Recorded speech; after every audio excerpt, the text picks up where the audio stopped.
So I think one of the big things that we have in a contract is a defects liability period.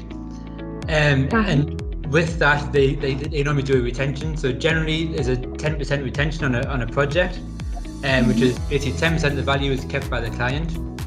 Once we hand over a project and the client is happy with it, they release 5% of that on the completion.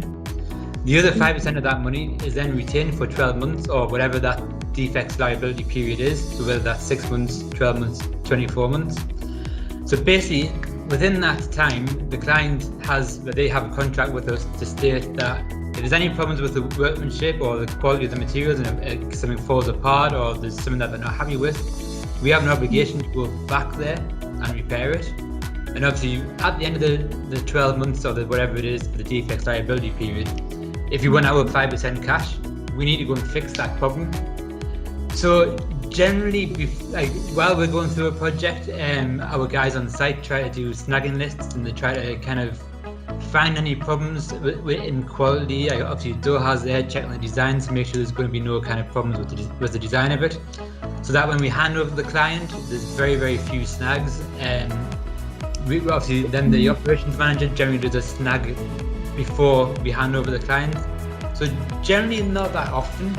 I think the problem comes if there's any ambiguity. So like I said before, with the laminates and veneers, if the client's expecting veneer everywhere and we've given them laminate, then that becomes where the arguments are.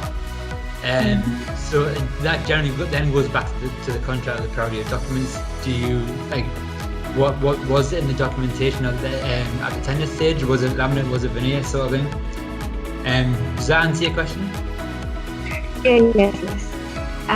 So in case the contractor refuses to do it, then can he use the money, the security deposit, the employee can use that?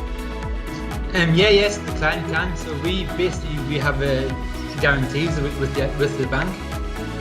So if we don't perform, then the client can basically go to the bank and say, okay, I want that money, or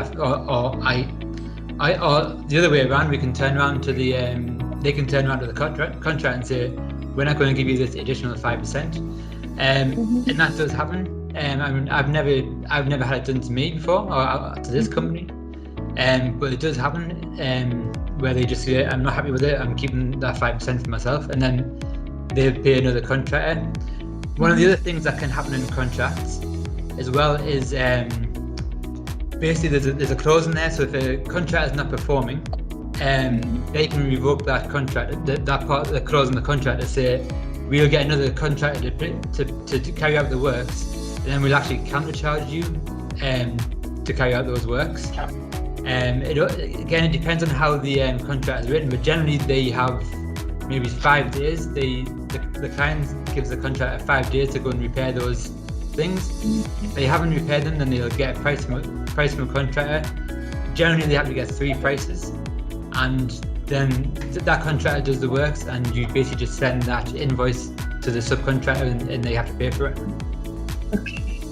Okay. Thank you. No problem.